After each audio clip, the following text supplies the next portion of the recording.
እወዳለሁ።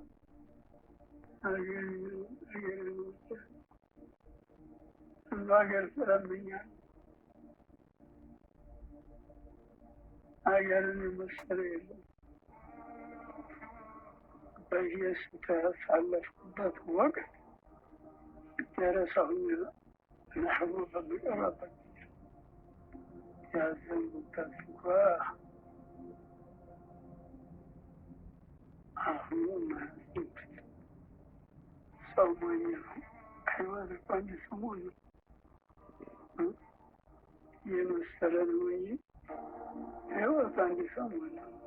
በስልጣን አለመመኘት፣ በገንዘብ አለመመኘት፣ በብሔር አለመመኘት፣ ጭራሽ ደግሞ በብሔር መመኘት ብሔር ጥንት ነው። ተጠንቀቁት ብለዋል ነቢያችን።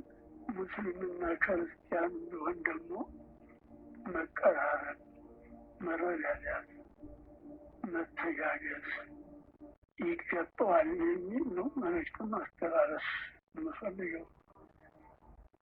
ይህን መጥፎውን፣ ውሸቱን፣ ክዳቱን፣ ጉቦውን ይህንን ወዲያ ጥለን ለልጆቻችን ሁሉ ነገር ማስቀመጥ ይገባል። የወደደ ይዘዋል፣ ያልወደደ ደግሞ ውጤቱን ያገኘዋል።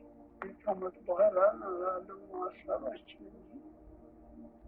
ከዓመት በፊት ላለው ሀሳብ ጨርሰናል። ለልጆቻችን አላህ ይሆናቸው።